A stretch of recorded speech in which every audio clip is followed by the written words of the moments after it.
So hello aspirants, आज हम लोग current affairs for UPSC prelims 2023 के अंतर्गत 6 टू 10 अप्रैल 2022 में क्या चीज़ें हुई थी वो देख लेंगे।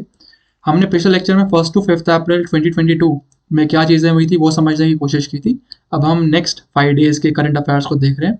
देखिए, यूपीएससी अपने एग्जामिनेशन के अंतर्गत अक्सर एस्पिरेंट से ये एक्सपेक्ट करता है कि आप एटलीस्ट 1 ईयर्स जो भी पिछला 1 साल है उसका करंट अफेयर्स ठीक से पढ़ कर आएंगे। तो उसी के हिसाब से जब इस साल एग्जाम 28 मई 2023 को होने वाली है, तो हमारे लिए ज़रूरी हो जाता है कि हम पूरे 1 साल यानी कि अप्रैल टू अप्रैल का करंट अफेयर्स देख कर चलें। तो स्टार्ट करते हैं। पहला है लिंगराज टेम्पल। देखिए, जो लिंगराज टेम्पल है वो भुवनेश्वर में सिचुएटेड है। Largest temple in Bhubaneswar. किसने कंस्ट्रक्ट किया था? किंग ययाति केशरी ने 10th सेंचुरी के अंतर्गत इसे कंस्ट्रक्ट किया था। देउल स्टाइल में इसे बनाया गया। तो आपको ये चीज़ पता रहनी चाहिए किस स्टाइल में बनाया गया है। और कलिंगा स्कूल ऑफ आर्किटेक्चर के लिए काफ़ी फेमस है, बेहतरीन तरीके से जाना जाता है। नेक्स्ट इज योर UIDAI यानी कि unique identification authority of India. ये जो अथॉरिटी है UIDAI, ये एक स्टैट्यूटरी अथॉरिटी है। आपको पहली चीज़ ये पता रहनी चाहिए। हो सकता है यूपीएससी आपको कंफ्यूज कर दे और बोले कि it is a non statutory authority या ये कॉन्स्टिट्यूशनल अथॉरिटी है। तो आपको पता रहना चाहिए कि ये कॉन्स्टिट्यूशनल अथॉरिटी नहीं है, ये एक स्टैट्यूटरी अथॉरिटी है। किसके अंतर्गत आती है? Ministry of electronics and information technology. 2016 में इसे बनाया गया था और 2009 में इसका सबसे पहले एस्टैब्लिशमेंट हुआ था, तब ये प्लानिंग कमीशन के अंतर्गत था। 2016 में जब इसे वापस लेकर आया गया, तब इसे MEITY यानी कि ministry of electronics and information technology के अंतर्गत स्थापित किया गया। ये हर रेसिडेंट को आधार कार्ड प्रदान करता है। ध्यान दीजिएगा, सिटीजन के लिए नहीं है, रेसिडेंट्स के लिए। हो सकता है यूपीएससी बोल दे हर सिटीजन को, केवल सिटीजन को ही देता है, रेसिडेंट को नहीं देता। आपको ये पता रहना चाहिए कि नहीं, रेसिडेंट्स को दिया जाता है आधार कार्ड। और अभी तक लगभग 130 करोड़ रेसिडेंट्स, इंडियन रेसिडेंट्स को आधार कार्ड UIDAI दे चुका है। नेक्स्ट टॉपिक की तरफ चलते हैं। That is your positive indigenisation list. किसके लिए ये आता है positive indigenisation list? Military procurement के लिए, डिफेंस प्रोक्योरमेंट के लिए इंडियन गवर्नमेंट ने अभी तक लगभग 3 इस तरीके की इंडिजिनाइजेशन लिस्ट ला चुका है। ये इंडिजिनाइजेशन लिस्ट यह बोलती है कि जो भी इस इंडिजिनाइजेशन लिस्ट के अंतर्गत इक्विपमेंट्स शामिल किए जाएंगे, उन सब का प्रोक्योरमेंट लोकल मैन्युफैक्चरर से ही किया जाएगा, ना कि उसे इंपोर्ट किया जाएगा। तो आपको ये पता रहना चाहिए पॉजिटिव इंडिजिनाइजेशन लिस्ट कितनी आ चुकी है। This was the third one. और इसमें क्या चीज़ें शामिल होती हैं, यानी कि ये किस इंस्टीट्यूट या किस सेक्टर से रिलेटेड है। Next thing is FCRA, that is your foreign contribution regulation act. Foreign contribution regulation act NGOs को रेगुलेट करने के लिए लाया गया है। तो इसमें कुछ अमेंडमेंट्स है जो आपको पता रहने चाहिए।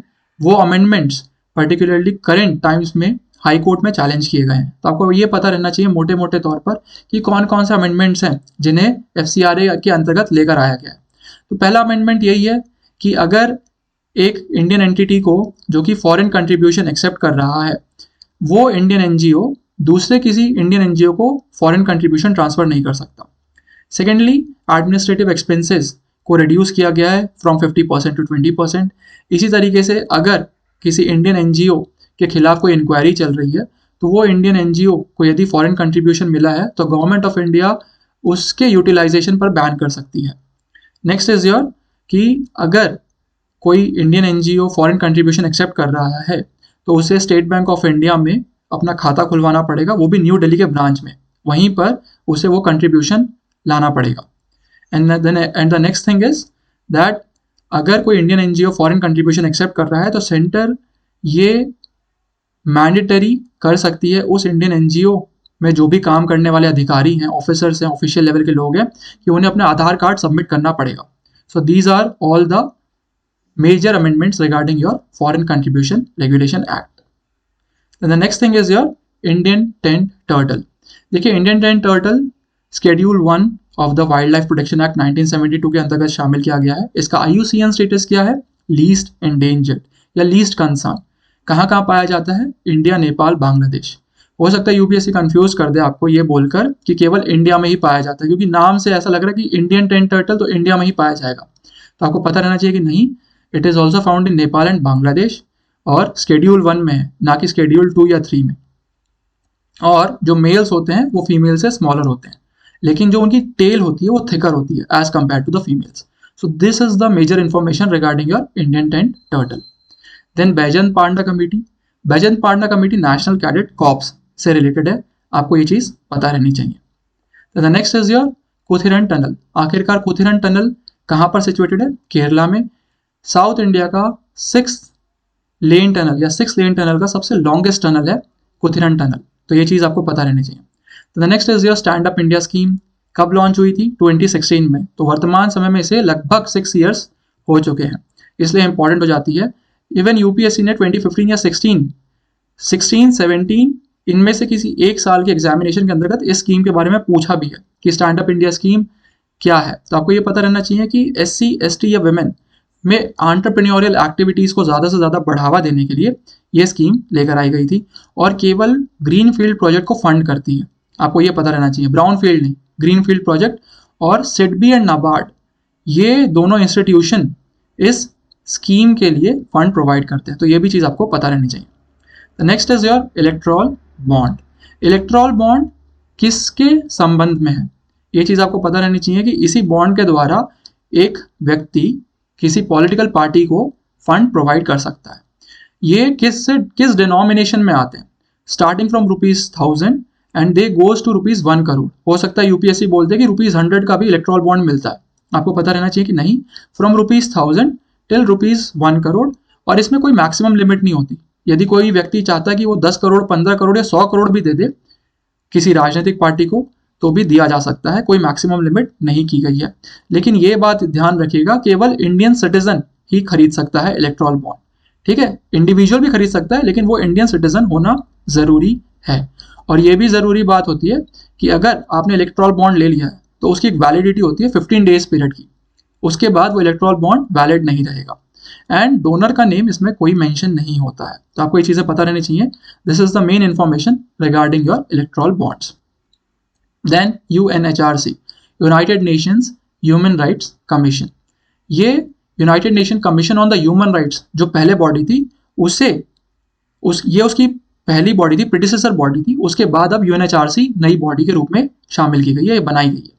हेडक्वार्टर्स कहाँ है? Geneva, Switzerland. कितने मेंबर्स होते हैं? 47 मेंबर्स होते हैं। कितने साल के लिए कोई मेंबर इलेक्ट होता है? For 3 years. और 2 टर्म्स करने के बाद तीसरी बार उसे इलेक्ट नहीं किया जाएगा, तो आपको ये चीज़ पता रहनी चाहिए।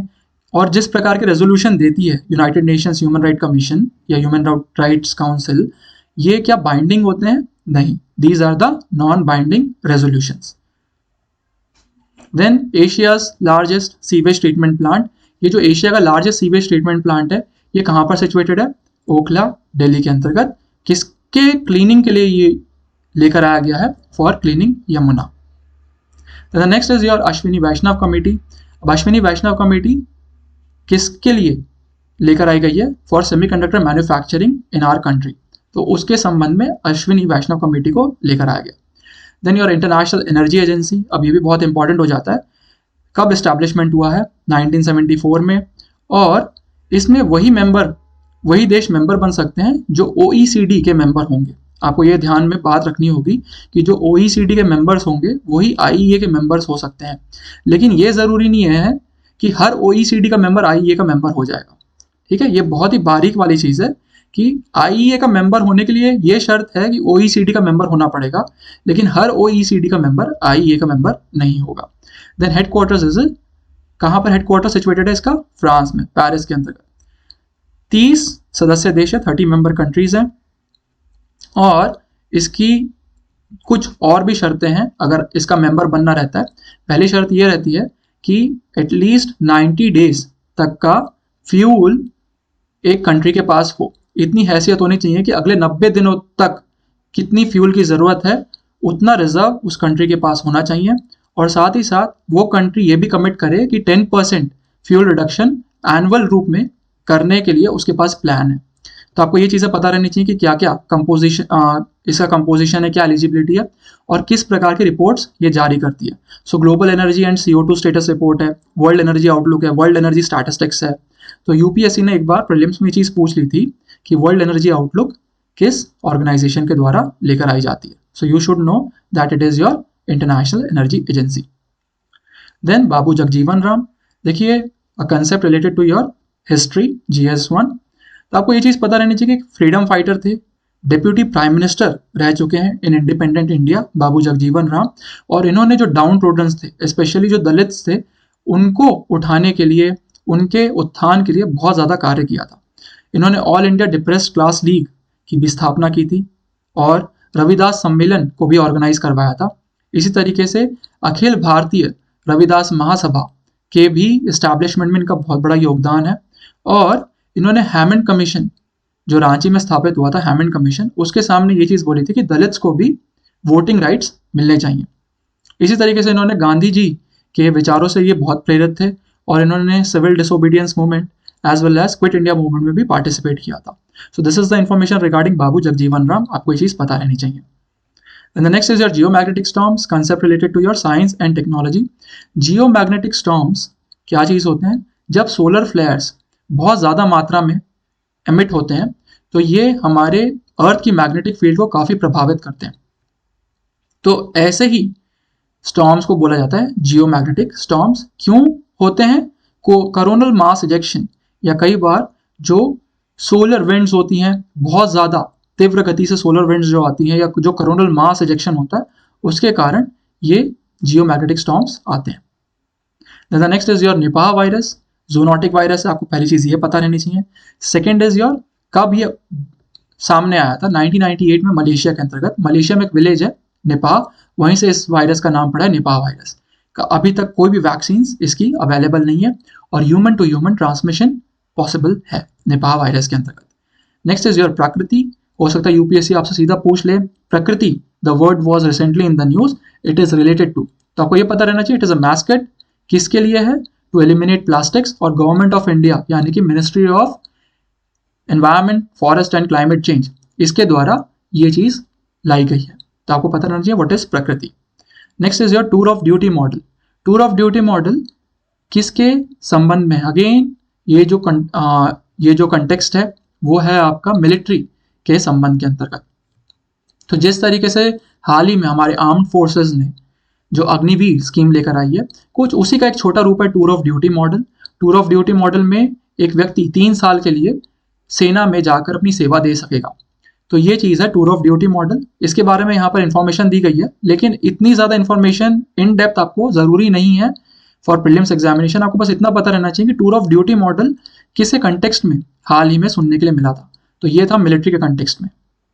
Then UAPA, unlawful activities prevention act. इस कानून के अंतर्गत सेंट्रल गवर्नमेंट को ये पावर है कि वो किसी भी व्यक्ति को टेररिस्ट घोषित कर सकते हैं. इंडिविजुअल को भी टेररिस्ट घोषित किया जा सकता है, as well as foreign nationals को भी. इंडियन नेशनल्स को तो घोषित किया जा सकता है, as well as foreign nationals को भी. साथ ही ये भी पावर है एजेंसीज को कि किसी को अरेस्ट करने के बाद 180 डेज तक रखा जा सकता है without even filing any charges. तो यानी कि अगर किसी को UAPA के अंतर्गत अरेस्ट किया जा रहा है तो 180 डेज तक चार्जेस अगर फाइल नहीं हो रहे तो भी चल जाएगा. तो इतना ज़्यादा ये ड्रैकोनियन एक्ट है. Then the next is your 2019 में कुछ अमेंडमेंट किए गए थे इसके अंतर्गत. उस अमेंडमेंट में ये कहा गया था कि नेशनल इन्वेस्टिगेशन एजेंसी को इन्वेस्टिगेशन की पावर UAPA के अंतर्गत दी गई है. साथ ही इंस्पेक्टर या उससे अधिक, उससे ऊपर के जो रैंक के ऑफिसर्स होंगे वो इसमें सर्च ऑपरेशन लेकर आ सकेंगे.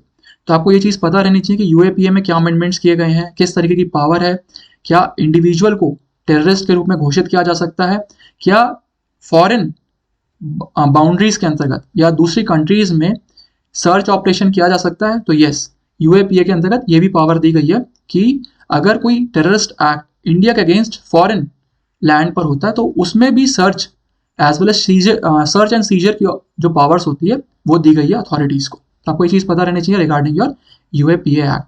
Then there is this concept called as denotified tribes. Denotified tribes किस प्रकार के ट्राइब है? देखिए, जब इंडिया इंडिपेंडेंट नहीं हुआ था तो ऐसी कई ट्राइब्स थी जिसे ब्रिटिशर्स ने क्रिमिनल ट्राइब्स एक्ट के अंतर्गत डाला था. तो वंस वी बिकेम इंडिपेंडेंट हमने ये क्रिमिनल ट्राइब्स एक्ट को पूरी तरीके से खारिज कर दिया, कैंसिल किया, और उसके पश्चात डीनोटिफाइड ट्राइब्स, वो जो ट्राइब्स जो इस क्रिमिनल ट्राइब्स एक्ट के अंतर्गत शामिल थी, उसे हमने डीनोटिफाइड ट्राइब्स के रूप में बोला या कहा या संबोधित किया। तो एक कमेटी है बालकृष्ण सिद्धराम रेणके कमेटी, ये कमेटी है डीनोटिफाइड ट्राइब से संबंधित। तो हो सकता है यूपीएससी सीधा बोल दे कि बालकृष्ण रेणके कमेटी किस चीज से संबंधित है। So you must know that it is related to the denotified tribes. Then Sutlej Yamuna canal, हाल ही में हरियाणा गवर्नमेंट ने ये चीज कही है कि सतलज यमुना कैनाल को बनाया जाए। तो पंजाब ने ये कहा है कि नहीं, हम किसी भी तरीके से रावी और ब्यास जो रिवर का पानी है या जो रिवर के वाटर्स हैं उसे हम नहीं दे सकते। तो ये सतलज यमुना कैनाल हरियाणा और पंजाब के कंटेक्स्ट में आती है और एक ट्रिब्यूनल है जस्टिस इराडी ट्रिब्यूनल। तो आपको पता रहना चाहिए कि किसके कंटेक्स्ट में है justice Eradi tribunal. It is related to your Sutlej Yamuna canal. Then the next is your good manufacturing practices. Good manufacturing practices WHO के कंटेक्स्ट में आती है और हाल ही में WHO ने कोवैक्सीन को बैन कर दिया है क्योंकि कोवैक्सीन के निर्माण में भारत बायोटेक ने गुड मैन्युफैक्चरिंग प्रैक्टिसेस का पालन नहीं किया था। तो आपको ये चीज पता रहनी चाहिए गुड मैन्युफैक्चरिंग प्रैक्टिसेस किसके कंटेक्स्ट में है, regarding your Covaxin WHO। Then IPCC intergovernmental panel on the climate change, यानी कि क्लाइमेट चेंज से रिलेटेड बॉडी है। कब एस्टैब्लिशमेंट हुआ है? 1988 में। किस दो संस्थाओं ने मिलकर इसका एस्टैब्लिशमेंट किया है? That is your WMO as well as UNEP। ये जो संस्था है वो असेसमेंट रिपोर्ट्स AR 1, 2, 3, 4, 5 इसके लिए काफी फेमस है। हाल ही में इस संस्था ने 6th असेसमेंट रिपोर्ट को सामने लेकर आया जिसमें यह कहा गया है कि 1.5 डिग्री सेल्सियस तक अगर हमें अपने अर्थ को इस पर्टिकुलर टेम्परेचर के अंतर्गत रोकना है तो बहुत ज़रूरी है कि 2030 तक हमारा कार्बन एमिशन सिग्निफिकेंट अमाउंट से कम हो। तो ये चीज़ बताई गई है IPCC के 6th असेसमेंट रिपोर्ट के अंतर्गत। तो आपको ये पता रहना चाहिए असेसमेंट रिपोर्ट कौन निकालता है? IPCC। करेंट टाइम्स में कौन सी असेसमेंट रिपोर्ट आई हुई है? 6th assessment report. IPCC को किसने बनाया है? WMO एंड UNEP ने। कब बनाया था? 1988 में। क्या ये संस्था अपना कोई रिसर्च लेकर आती है? नहीं, इसमें अपना कोई भी रिसर्च नहीं किया जाता है। ये संस्था जो भी रिसर्च लेकर आती है वो इंडिपेंडेंट इंस्टीट्यूशंस ने जो रिसर्च किया होता है या डिफरेंट साइंटिस्ट ने जो रिसर्च किया होता है उनको कलेक्ट करती है, एक जगह पर शामिल करती है और तब अपनी असेसमेंट रिपोर्ट निकालती है। अपना किसी भी प्रकार का कोई इंडिपेंडेंट रिसर्च ये नहीं करती है। The next is your forest rights act, FRA। Forest rights act के अंतर्गत एक ट्राइबल कम्युनिटी को कई सारे राइट्स दिए जाते हैं, जैसे टाइटल राइट दिए जाते हैं, management rights, use rights and relief and resettlement rights. तो आपको ये पता रहना चाहिए कौन कौन से राइट्स दिए जाते हैं। Then what are the eligibility criteria for a forest dwelling scheduled tribe. देखिए दो टाइप की ट्राइब्स इसमें डिफाइन होती है, एक forest dwelling scheduled tribes and दूसरा है अदर ट्रेडिशनल फॉरेस्ट ड्वेलर्स, यानी कि एक होता है FDST और दूसरा होता है OTFD। तो आपको पता रहना चाहिए कि जो फॉरेस्ट ड्वेलिंग शेड्यूल्ड ट्राइब्स हैं उनकी एलिजिबिलिटी क्राइटेरिया क्या है। उनका पहला एलिजिबिलिटी क्राइटेरिया ये होता है कि वो उस रीजन में शेड्यूल्ड ट्राइब घोषित किए गए हों। सेकेंड क्राइटेरिया ये होता है कि वो वहाँ पर लगभग जो 13 दिसंबर 2005 की कट ऑफ डेट है उससे पहले से रह रहे हों। और थर्ड ये चीज़ होती है कि अपने लाइवलीहुड के लिए वो पूरी तरीके से फॉरेस्ट पर डिपेंडेंट हो। जबकि जो अदर ट्रेडिशनल फॉरेस्ट ड्वेलर्स है OTFD, उनके लिए कट ऑफ क्राइटेरिया क्या होता है? उनके लिए क्राइटेरिया है कि लगभग 3 दशकों की पीढ़ी वहाँ पर रह रही हो और साथ ही साथ वो अपना लाइवलीहुड्स के लिए फॉरेस्ट पे डिपेंडेंट हो। ठीक है, तो आपको ये चीज़ पता रहनी चाहिए कि what is FDST and what is OTFD, other traditional forest dwellers and forest dwelling scheduled tribes. ये किस में टर्म्स आते हैं? फॉरेस्ट राइट्स एक्ट के अंतर्गत। Then Sagarmala. Sagarmala again scheme है, किसके अंतर्गत आती है? Ministry of shipping and waterways. इसमें क्या चीज़ कही गई है कि जो पोर्ट लेड इंडस्ट्रियल डेवलपमेंट, यानी कि जितना भी हमारे बंदरगाह हैं उनका डेवलपमेंट ज़्यादा से ज़्यादा किया जाए। इसकी जो एपेक्स बॉडी है उसमें कौन कौन शामिल होता है? जो हमारे मिनिस्टर हैं, शिपिंग मिनिस्टर, वो शामिल होते हैं। साथ ही साथ कई डिफरेंट मिनिस्टर्स भी इसके अंतर्गत रहते हैं। इसमें क्या बात और कही गई है कि जो कोस्टल इकोनॉमिक जोन्स हैं, 14 कोस्टल इकोनॉमिक जोन्स, उनका डेवलपमेंट किया जाएगा, पोर्ट लेड डेवलपमेंट होगा। वर्तमान समय में ये जो 6 मेगा पोर्ट्स हैं उन्हें प्लान किया जा रहा है सागरमाला प्रोजेक्ट के अंतर्गत। तो आपको पता रहना चाहिए कि कौन कौन से मेगा पोर्ट्स इसमें शामिल किए गए हैं। First is your Sagar island, West Bengal में है। देन पारादीप उड़ीसा के अंतर्गत, then Sirkazhi Tamil Nadu, Kanyakumari again it's in Tamil Nadu, then Belikeri Karnataka and Vadhavan in Maharashtra. तो ये डिफरेंट पोर्ट्स हैं, मेगा पोर्ट्स, जो कि सागरमाला प्रोजेक्ट के अंतर्गत लेकर आए गए हैं। देन नॉर्डिक कंट्रीज, कई बार ये होता है कि यूपीएससी मैप एक क्वेश्चन के अंतर्गत पूछ लेता है कि नॉर्डिक कंट्रीज कौन से हैं, बाल्टिक कंट्रीज कौन से हैं। तो यहाँ पर ये मैप दिया गया है, Scandinavian, Nordic and Baltic countries. Baltic countries की यदि बात करें तो एस्टोनिया, लैटविया एंड लिथुआनिया ये बाल्टिक कंट्रीज हैं। अगर हम बात करें व्हाट आर नॉर्डिक कंट्रीज, तो Iceland, Finland, these are Nordic. And Scandinavian की बात करें तो Norway, Denmark, Sweden, these are the Nordic, these are the Scandinavian countries. तो ये मैप है, इसे ध्यान से पढ़ लीजिएगा, क्योंकि हो सकता है, क्योंकि ये करंट अफेयर्स में है, तो यूपीएससी प्रीलिम्स में भी यहाँ से कोई क्वेश्चन पूछ ले आपसे। The next is your bird under water. Now ये क्या चीज़ है बर्ड अंडर वाटर? ये एक म्यूजिक एल्बम का नाम है, जिसे एक पाकिस्तानी सिंगर आरूज अफ्ताब ने लेकर आया है। और ये क्यों इतना फेमस हुआ है? क्योंकि ये first ever Pakistani female singer है जिन्हें ग्रैमी दिया गया है। द हिंदू में इसकी काफ़ी चर्चा थी, इसीलिए हमारे लिए इम्पॉर्टेंट हो जाता है कि एटलीस्ट इस प्रकार के नाम हमें पता रहे कि what is bird under water. तो ये थे आपके current affairs from 6th to 10th of April 2022। Next 5 days के करंट अफेयर्स हम नेक्स्ट लेक्चर में देखेंगे। Thank you.